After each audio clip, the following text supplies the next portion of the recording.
राजस्थान में जिस तरीके से लगातार चुनाव की सरगर्मियां तेज हैं, मतदान हो चुके हैं, दोनों ही पार्टियों के लिए दिल की धड़कनें जो है वो तेज हो रही हैं। हर रोज़ दोनों ही पार्टियों के तमाम उम्मीदवार और दोनों पार्टियों के कद्दावर और बड़े नेता, यहाँ तक कि शीर्ष नेतृत्व भी हर जगह टकटकी लगाए हुए बैठे हैं। जो भी चीज़ें सामने आ रही है उसको देख रहे हैं, परख रहे हैं और खुद इस बात का आंकलन लगा रहे हैं अपने बूथ बूथ वालों से पूछकर भी कौन जीत रहा है आपके हिसाब से। यानी दोनों ही पार्टियां कहीं ना कहीं अब 3 तारीख का इंतज़ार कर रही है, क्योंकि 3 तारीख को ईवीएम से सबकी किस्मत का फैसला हो जाएगा। चलिए इस वीडियो में हम आपको फिर से बताएंगे, जिस तरीके से 200 विधानसभाएं हैं, जिसमें से एक हालांकि आपको पता है करणपुर विधानसभा में चुनाव नहीं हो रहा है। इसके अलावा 199 विधानसभाओं में आखिर क्या कुछ चल रहा है, क्या कुछ वास्तव में एक बार फिर से पासा पलटा है, किस पार्टी को कितना बहुमत मिल रहा है और कौन सी पार्टी फेल साबित हो रही है। इस बड़े हम आपको जो ओपिनियन, जो सर्वे, जो एग्जिट पोल हम जो आपको दिखा रहे हैं, इससे आपके लगभग तस्वीर सामने आ जाएगी भी कौन सी पार्टी जीत रही है। इसके अलावा हम आपसे फिर गुजारिश करते हैं, हर बार भी करते हैं, एक बार फिर से कर रहे हैं, अपने सभ्य भाषा में जो भी आपको उचित लगे, आपके हिसाब से आपके विधानसभा सीट पर कौन जीत रहा है, क्या ये सही है या आपके हिसाब से नहीं, इससे उलट जो है परिणाम आ सकते हैं। तो कमेंट जरूर कीजिएगा, हमें आपके कमेंट का इंतज़ार रहेगा। चलिए शुरू करते हैं। इसके अलावा देवली उनियारा की बात करें तो देवली उनियारा, किशनगढ़ और पुष्कर की बात करें तो देवली उनियारा में कहीं ना कहीं कांग्रेस को मजबूत बताया गया है। किशनगढ़ और पुष्कर की बात करें तो यहाँ पर भाजपा को मजबूत बताया गया है। अजमेर उत्तर की बात करें तो यहाँ पर कांग्रेस को मजबूत है। अजमेर दक्षिण की बात करें तो यहाँ पर भाजपा को मजबूत बताया गया है। नशीराबाद और ब्यावर में भी भाजपा को मजबूत बताया गया है। इसके अलावा मैं मसूदा की बात करूं, केकड़ी की बात करूं तो इन 2 विधानसभा सीटों पर कहीं ना कहीं कांग्रेस को मजबूती के साथ आगे बढ़ता हुआ दिखाया गया है। कांग्रेस मजबूत है यहाँ पर, हालांकि एक कड़ा मुकाबला देखने को मिलेगा। लाडनू की बात करें तो लाडनू में भाजपा को मजबूत बताया गया है। डीडवाना और जायल सीट की बात करें तो यहाँ पर कांग्रेस को मजबूत बताया गया है। नागौर सीट में कहीं ना कहीं जो एक कड़ा मुकाबला देखने को मिलेगा, एक बेहतरीन कड़ा मुकाबला देखने को मिलेगा। उसमें हालांकि भीड़ जो है आरएलपी की तरफ है, तमाम चीज़ें हैं, लेकिन अब इस सीट पर एक कड़ा मुकाबला, यहाँ पर कड़ी कड़ी टक्कर दिखाई गई है। इस टक्कर में कौन विजयी होता है उसको लेकर साफ संकेत नहीं दिए गए हैं। खीमसर की बात करें और मेड़ता की बात करें तो यहाँ पर अदर्स यानी कोई भी पार्टी अलग, कांग्रेस और बीजेपी दोनों ही अपना रंग नहीं छोड़ पाएगी। डेगाना और मकराना की बात करें तो यहाँ पर बताया जा रहा है भी कांग्रेस अपना रंग छोड़ सकती है। परबतसर, लाबा, जेतारन, सोजत, पाली, मारवाड़ जंक्शन और बाली, यानी इन तमाम सीटों की जो एक तरफ की सीटें हैं वो कहीं ना कहीं कड़ा मुकाबला ज़रूर दिखाया गया, लेकिन भाजपा को एक मजबूत उम्मीदवार के साथ यहाँ पर भाजपा सीट निकाल सकती है, ऐसा एक दावा किया गया है। सुमेरपुर की बात करें तो यहाँ पर भाजपा को मजबूत बताया गया है। फलोदी की बात करें तो यहाँ पर भाजपा को मजबूत बताया गया है। लोहावट की बात करें तो यहाँ पर कांग्रेस को मजबूत बताया गया है। शेरगढ़ ऐसी सीट है जहां पर भाजपा को मजबूत बताया गया है। ओंसिया में कांग्रेस को मजबूत बताया गया है। भोपालगढ़ की सीट पर भाजपा को मजबूत बताया गया है। सरदारपुरा और जोधपुर की दोनों सीटों पर कहीं ना कहीं कांग्रेस मजबूती के साथ आगे है। सूरसागर सीट में भाजपा को मजबूत बताया गया है। लूनी, बिलाड़ा, लूनी की सीट पर कांग्रेस को मजबूत बताया गया, तो वहीं बिलाड़ा, जैसलमेर और पोखरण की सीट पर भाजपा को मजबूत बताया गया है। शिव की सीट पर रविंदर सिंह भाटी का नाम सामने आ रहा है। रविंदर सिंह भाटी एक कड़ा मुकाबला बीजेपी और कांग्रेस को दे रहा है। हालांकि ऐन वक्त पर रविंदर सिंह भाटी ने बीजेपी की सदस्यता ग्रहण की, लेकिन बाद में टिकट को लेकर समीकरण नहीं बन पाए, तो शिव सीट से रविंदर सिंह भाटी ने कहीं ना कहीं ताल ठोक दी और उस ताल से दोनों ही कांग्रेस और बीजेपी के दोनों उम्मीदवारों को कड़ा टक्कर देखने को मिली। जिस प्रकार से उनकी भीड़ उमड़ रही थी, उससे बड़ा नुकसान जो है अन्य पार्टी को करते हुए नजर आ रहे हैं। इसमें स्पष्ट ऐसा प्रतीत किया गया भी रविंदर सिंह भाटी सीट निकाल सकते हैं।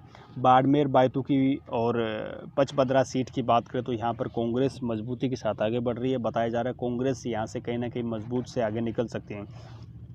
सिवाना की बात करें तो सिवाना में बीजेपी को मजबूत बताया गया है। गुड़ामलानी के सीट में कांग्रेस को मजबूत बताया गया है। लोहटन और आहोर की सीट पर भाजपा को मजबूत बताया गया है।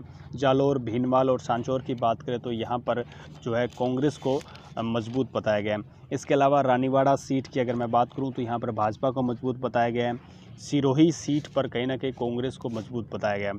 पिंडवाड़ा, खेवदर सीट की दोनों की बात करूं, अगर मैं रेवदर की बात करूं, तो इन दोनों सीटों पर कहीं ना कहीं बीजेपी को मजबूत दिखाया गया है। गोंगुदा सीट पर जो है जो समीकरण बनने थे, कड़ा एक मुकाबला है और समीकरण जो है वो अभी तक स्पष्ट नहीं दिखाए गए भाई किस प्रकार का समीकरण यहाँ रहने वाला है। जाडोल सीट की बात करें तो यहाँ पर बीजेपी को मजबूत दिखाया गया है। खेरखाड़ा सीट की बात करें तो यहाँ पर कांग्रेस को मजबूत दिखाया गया है। उदयपुर ग्रामीण और उदयपुर शहर दोनों में ही भाजपा मजबूत बताई गई है।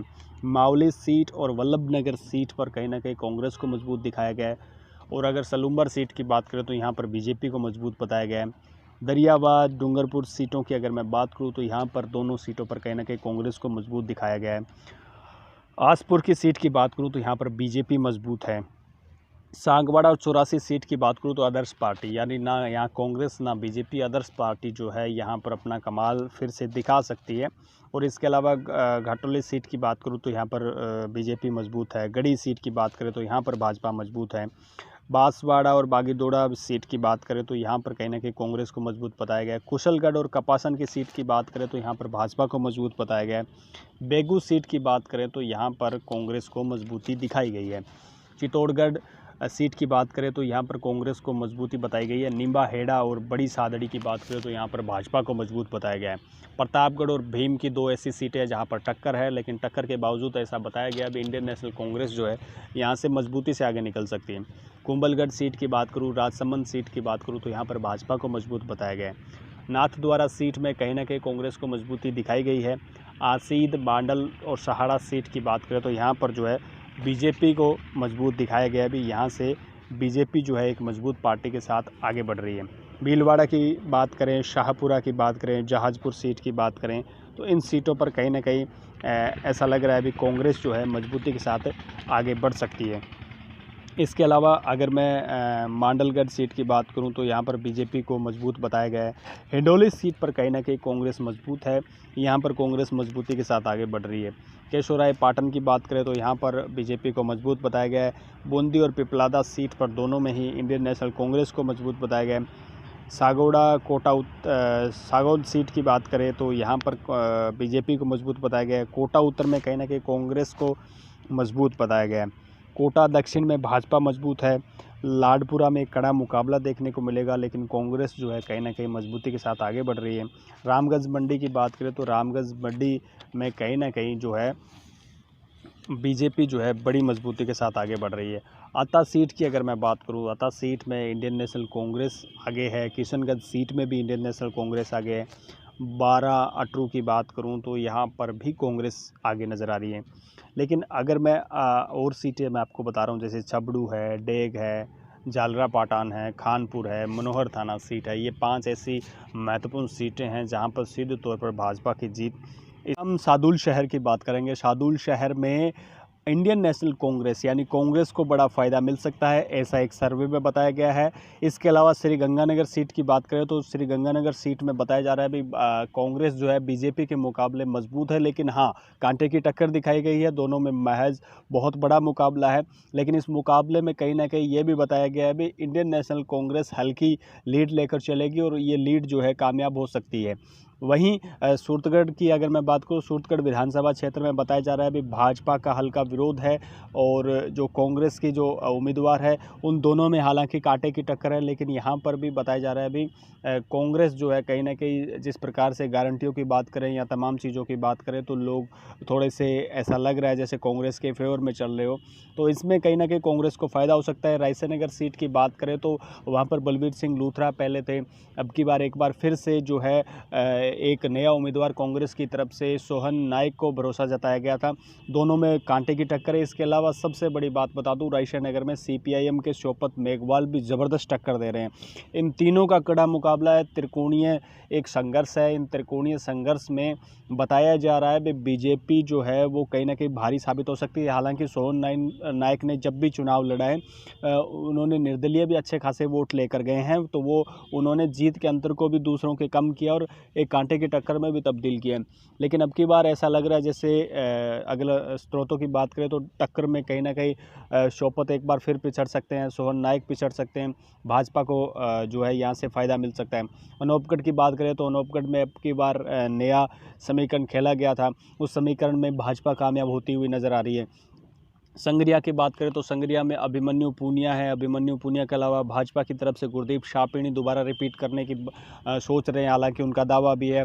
लेकिन इसके अलावा गुलाब सिंवर जो है वो दोनों का जो है पूरा का पूरा गणित है वो बिगाड़ रही है। अभिमन्यु पूनिया और जो टक्कर जो है जिस प्रकार से गुरदीप शाहपिणी में होनी थी, लेकिन वो कहीं ना कहीं त्रिकोणीय संघर्ष में बदल गया। और इस संघर्ष में कहीं ना कहीं ऐसा लग रहा है जैसे भाजपा और कांग्रेस के बीच में ऐसा कड़ा मुकाबला है, निर्दलीय जिसके भी वोट काटेगी उसको नुकसान होगा, दूसरी पार्टी जीत जाएगी। लेकिन इस सर्वे में कहीं ना कहीं अभिमन्यु पूनिया को हल्का मजबूत बताया गया है। हनुमानगढ़ की बात करें तो हनुमानगढ़ में आप जानते होंगे भी त्रिकोणीय श्रृंखला है, त्रिकोणीय जो समीकरण बने हुए हैं। कांग्रेस अपने दावे कर रही है, विनोद चौधरी है, हनुमानगढ़ से अमित शाहू है जो डॉक्टर राम प्रताप के पुत्र हैं। इसके अलावा गणेश राज बंसल जो निर्दलीय है वो लगातार लीड बनाए हुए हैं। तो अगर इन तीनों की बात करें तो कहीं ना कहीं अमित शाहू और गणेश राज बंसल में एकदम कड़े मुकाबला है। दोनों ही, हालांकि इस पर कोई खास स्पष्ट बताया नहीं गया है, लेकिन इस सीट में कहीं ना कहीं कसमकश है। और इस कसमकश में गणेश राज बंसल और अमित में से कोई एक जीतेगा। लेकिन हाँ, ये दावा इस सर्वे में किया गया है भी बहुत बड़ा अंतर नहीं होगा। वहीं पीलीबंगा की बात करें तो पीलीबंगा में बताया जा रहा है भी एक बार धर्मेंद्र मोची फिर से जो है यहाँ जीत सकते हैं, क्योंकि जिस प्रकार से कांग्रेस से तीसरी बार जो है विनोद गोठवाल को उतारा गया, लेकिन सबसे बड़ा नुकसान विनोद गोठवाल को सुनील क्रांति करते हुए नज़र आ रहे हैं। सुनील क्रांति आरएलपी से थे और आरएलपी जो कहीं ना कहीं जाटों के बीच में भी अपना होल्ड रखती है। और इसके अलावा जिस प्रकार से वोट बैंक जो पीलीबंगा का पूरा वोट बैंक और जो विनोद गोठवाल का हुआ करता था वो कहीं ना कहीं नुकसान दे रहे हैं। इससे कहीं ना कहीं एक बार फिर से ऐसा लग रहा है जैसे जो धर्मेंद्र मोची को फ़ायदा मिल सकता है, यहाँ से धर्मेंद्र मोची सीट निकाल सकते हैं। नौहर की बात करें तो नौहर में बीजेपी और कांग्रेस के साथ सीधा मुकाबला है। अब की बार अमित चाचान को पटकनी मिल सकती है। इस सर्वे के अनुसार नौहर में अभिषेक मटोरिया सीट निकाल सकते हैं, हालांकि कांटे की टक्कर है, जिला नहीं बन पाया नौहर। इसके अलावा बहुत सारी अंदर खाते जो शिकायतें रही, विधायक जो है अपने पिता को आगे करते रहे, ऐसी बहुत सारी शिकायतें और बहुत सारे अंदर खाते, जिस प्रकार से सोहन डील के साथ विरोध, हालांकि बाद में सोहन डील साथ दिखे थे। तो कहीं ना कहीं अंदर खाते की जो राजनीति है उससे कहीं ना कहीं कांग्रेस को बड़ा झटका लगता हुआ नज़र आ रहा है। यहाँ पे भाजपा जो है मजबूत इस सर्वे में बताई गई है। भादरा की बात करें तो भादरा में इंडियन नेशनल कांग्रेस और भाजपा दोनों ही कमज़ोर, मतलब दोनों में कोई खास नहीं बताया जा रहा है। आदर्श जो है वो बलवान पूनिया बहुत मजबूत है, हालांकि संजीव बेनीवाल के साथ कड़ी टक्कर है। संजीव बेनीवाल के साथ जुबानी जंग भी आपस में चलती रही है। संजीव बेनीवाल के साथ मीनू कप्तान रहे हैं, तो ये काफ़ी एक अहम सीट है भादरा की। लेकिन कहीं ना कहीं भाजपा और आदर्श जो बलवान पूनिया है सीपीआईएम से, यानी इनमें बड़ा कड़ा मुकाबला, इसमें कोई स्पष्ट बहुमत नहीं दिखाया गया, लेकिन फिर भी बता रहे हैं अभी सीपीआईएम और जो ये दोनों संजीव बेनीवाल है जो एकदम टक्कर में रहने वाले हैं। खाजूवाला की बात करें तो खाजूवाला में बता रहे हैं भी कांग्रेस यहाँ से विजयी हो सकती है। बीकानेर पश्चिम से भाजपा, बीकानेर पूर्व से भी भाजपा बताई जा रही है। कोलायत की बात करें तो कोलायत में जो है भाजपा मजबूत है। इंडियन नेशनल कांग्रेस भी हालांकि कड़ा टक्कर देगी, लेकिन इसमें क्या समीकरण रहेंगे, क्योंकि कोलायत में अब की बार समीकरण बदले हैं, तो उसका कितना फ़र्क पड़ेगा वो आने वाला वक्त बताएगा। लेकिन इसमें स्पष्ट नहीं बताया गया, कांग्रेस और भाजपा दोनों को मजबूत दिखाया गया है। इसके अलावा लूनकन सर की बात करूँ तो लूनकन सर में अब की बार बताया जा रहा है बीजेपी जो है अपना कमल खिला सकती है। डूंगरगढ़ की बात करें तो यहाँ पर बताया जा रहा है भी आदर्श जो है वो कमाल कर सकता है। नोखा की बात करें तो नोखा में बीजेपी आ सकती है। सादुलपुर की बात करें तो सादुलपुर में एक अनुमान है भी कांग्रेस जो है फिर से आ सकती है। इसके अलावा तारानगर सीट की बात करें तो तारानगर सीट पे आपको पता है सबसे हॉट सीट रहा है। चुनाव वाले दिन भी बहुत सारी गड़बड़ियाँ, आपस में आरोप लगे थे, आरोप प्रत्यारोप हुए थे, आपस में दोनों समर्थक भिड़ भी गए थे। तो इससे हालांकि भाजपा और कांग्रेस के बीच में कड़ा मुकाबला है। बुडानी और राजेंद्र राठौड़ को अपनी प्रतिष्ठा बचाने का जो बड़ा सवाल है। इसके अलावा बुडानिया जो है इस प्रकार के दावे कर रहे हैं वे राजेंद्र राठौड़ चारों खाने चित हो जाएंगे, लेकिन इस सर्वे की माने तो हल्के मजबूत है राजेंद्र राठौड़, क्योंकि बड़ा नाम है स्टेट में, तो इस वजह से थोड़े से वोट जो है खिसक सकते हैं। लेकिन अब सवाल यही है कि दोनों में कौन जीत सकता है। हालांकि इस सर्वे में जो है राजेंद्र राठौड़ को मजबूत दिखाया गया है। सरदार शहर की बात करें तो सरदार शहर में कांग्रेस मजबूत बताई गई है। चूरू में भाजपा मजबूत बताई गई है। रतनगढ़ में भाजपा मजबूत बताई गई है। सुजानगढ़ की बात करें तो सुजानगढ़ में भाजपा को मजबूत बताया गया है। वहीं पिलानी की बात करें तो पिलानी में जो है कांग्रेस को मजबूत बताया गया है। सूरजगढ़ में जो है कांग्रेस को मजबूत बताया गया है, झुंझुनू में कांग्रेस को मजबूत, मंडावा में कांग्रेस मजबूत, नवलगढ़ में कांग्रेस मजबूत और उदयपुर वाटी की बात करें तो यहाँ पर भी कांग्रेस को मजबूत बताया गया है। खेतड़ी की बात करें तो खेतड़ी में कहीं ना कहीं भाजपा मजबूत बताई गई है। फतेहपुर और लक्ष्मणगढ़ दोनों में ही भाजपा, हालांकि कड़ा एक मुकाबला है, दोनों ही सीटों पर एक कड़ा मुकाबला देखने को मिलेगा, लेकिन कड़े मुकाबले के बावजूद भी इस सर्वे में ये हल्का दावा किया गया भी कांग्रेस जो है यहाँ से सीट निकाल सकती है। दोंद की अगर बात करूँ तो यहाँ पर भाजपा मजबूत बताई गई है। सीकर की बात करूँ तो अब की बार सीकर का समीकरण अलग ही रहने वाला है, ऐसा एक सर्वे में बताया गया, लेकिन फिर भी ये कहा गया है इंडियन नेशनल कांग्रेस हल्की मजबूत है। यहाँ से दाता रामगढ़ से कांग्रेस को मजबूत बताया गया है, खंडेला से कांग्रेस को मजबूत बताया गया है, नीमका थाना से भाजपा, श्री माधोपुर से भाजपा को मजबूत बताया गया है। कोटपुतली की बात करें तो कोटपुतली में कहीं ना कहीं कांग्रेस को मजबूत बताया गया है और विराटनगर की बात करें तो यहाँ पर भाजपा को मजबूत बताया गया है। शाहपुरा की बात करें तो शाहपुरा में कांग्रेस और भाजपा में कड़ा मुकाबला है, लेकिन कांग्रेस को मजबूत बताया गया है। चौमू की बात करें, फुलेरा की बात करें तो इन दोनों विधानसभा सीट पर बीजेपी को मजबूत बताया गया है। दूदू की अगर बात करें तो यहाँ इंडियन नेशनल कांग्रेस को मजबूत बताया गया है। और अगर झोटवाड़ा, आमेर और जमुआरामगढ़ की बात करें तो यहाँ पर तीनों ही जगह पर जो है भाजपा को बेहतरीन मजबूत बताया गया है। हवा महल में भाजपा मजबूत है, विद्याधर नगर में भाजपा मजबूत है। सिविल लाइंस में जिस प्रकार से सिविल लाइंस में एक दावा किया जा रहा था कांग्रेस के ही प्रताप सिंह खाचरियावास से, उनके एक काफ़ी बयान भी वायरल हुए थे जिसमें उन्होंने अपने विपक्ष के उम्मीदवार जो भाजपा के उम्मीदवार थे उन पर कहा था भी जिनसे मैं नहीं जानता नेता होकर उसको जनता कैसे जानेगी, बाहर के उम्मीदवार को कोई वोट नहीं देगा। तो सिविल लाइंस में एक कांग्रेस और बीजेपी के बीच में बहुत कड़ा मुकाबला है। अब देखेंगे भी सिविल लाइंस में इस सर्वे में, हालांकि भाजपा हालांकि आगे बताई गई, लेकिन क्या रिजल्ट रहता है इस सर्वे का और वो भी आगे पता चलेगा। किशनपोल की बात करें तो भाजपा को मजबूत बताया गया है। आदर्श नगर, मालवीय नगर, सांगानेर, बगरू में भाजपा को पूर्णतः मजबूत बताया गया। अभी भाजपा हालांकि टक्कर रहेगी इन सीटों पर, लेकिन भाजपा जो है कहीं ना कहीं यहाँ से सीट निकाल सकती है। बस्सी की बात करें तो बस्सी में कांग्रेस को मजबूत बताया गया है। चाकसू, तिजारा, किशनगढ़वास, मंडावर, बहरोड मंडावर तक की बात करें तो यहाँ पर 4 सीटों पर जो है विधानसभा सीटों पर भाजपा कांग्रेस के बीच में टक्कर है, लेकिन भाजपा लीड ले सकती है। बहरोड में आदर्श यानी ना भाजपा ना कांग्रेस, आदर्श मजबूत ज़्यादा बताया गया है। बानसूर की बात करें तो यहाँ पर भाजपा को मजबूत बताया गया है। थानागाजी में आदर्श को मजबूत बताया गया है। अलवर ग्रामीण में कांग्रेस को मजबूत बताया गया है। अलवर शहर में रामगढ़ में भाजपा को मजबूत बताया गया है। राज लक्ष्मणगढ़ है, यहाँ पर कांग्रेस को मजबूत बताया गया है। कठुमर कामा की बात करें तो यहाँ पर भाजपा को मजबूत बताया गया है। नगर और डीग कुमेर की बात करें तो यहाँ पर कांग्रेस को मजबूत बताया गया है। इसके अलावा अगर भरतपुर की बात करें तो भरतपुर, नदबई, वेर और की सीट की बात करें तो भरतपुर में जहां आदर्श को मजबूत बताया गया है, नदबई और वेर की सीट पर ऐसा बताया गया भी कांग्रेस मजबूत है। बयाना की बात करें, बशेड़ी की बात करें तो यहाँ पर भाजपा को मजबूत बताया गया है। बाड़ी की बात करें तो यहाँ पर कांग्रेस को मजबूत बताया गया है। धौलपुर में यहाँ भाजपा को मजबूत बताया गया है। राजाखेड़ा की बात करें तो कांग्रेस को मजबूत बताया गया है। टोडा भीम में भी कांग्रेस को मजबूत बताया गया है।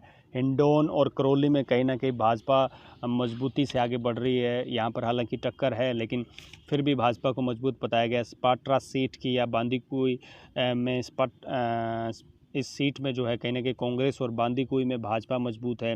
महुआ की बात करें, सिकराय की बात करें तो यहाँ पर भाजपा को मजबूत बताया गया है। दौसा की अगर मैं बात करूं तो दौसा में कांग्रेस को मजबूत बताया गया। दौसा के 7 वाली सीट लालसोट की अगर की बात करें तो यहाँ पर जो है यहाँ पर भी कांग्रेस को मजबूत बताया गया है। गंगापुर सिटी, बामनवास, सवाई माधोपुर ऐसी सीट है जहाँ पर एक कड़ा मुकाबला देखने को मिलेगा दर्शकों को। और लेकिन सबसे बड़ी बात ये बता दूं, यहाँ पर मुकाबला ज़रूर कड़ा रहने वाला है, लेकिन इन सीटों पर सीधे तौर पर जो है जो जीत है जो भाजपा की बताई गई है। इसके अलावा खंडार सीट की बात करें तो यहाँ पर कांग्रेस को मजबूत बताया गया है। मालपुरा में भाजपा को मजबूत बताया गया है। इसके अलावा निवाई और टोंक दोनों की बात करें तो यहाँ पर दोनों ही सीटों पर जो है भाजपा को मजबूत बताया गया है। जी हाँ, हम आपने जिस तरीके से देखा, हमने एक-एक विधानसभाएँ यानी करीबन 199 विधानसभाओं के बारे में हमने आपको बताया। एक बार फिर से हम आपसे गुज़ारिश कर रहे हैं, आपके हिसाब से क्या ये विश्लेषण जो बताया गया है, क्या वो सटीक होगा या इसमें भी कोई आपको लगता है कि बहुत बड़ा फेरबदल हो सकता है? तो फेरबदल हो सकता है तो उसका कारण और फेरबदल कहाँ-कहाँ हो सकता है, कमेंट में अपनी राय दीजिएगा ताकि उस सीट को हम दोबारा से विश्लेषण करवा सकें। जिस प्रकार से अलग-अलग विश्लेषण आ रहे हैं, अलग-अलग बाज़ार से या अलग-अलग जो एग्ज़िट आ रहे हैं, उनको हम आपके सामने लेकर आ रहे हैं। आज के लिए बस इतना ही। जय हिंद, वंदे मातरम। आप अपना प्यार देते रहिए, लाइक, कमेंट और शेयर करते रहिए। जय हिंद, वंदे मातरम।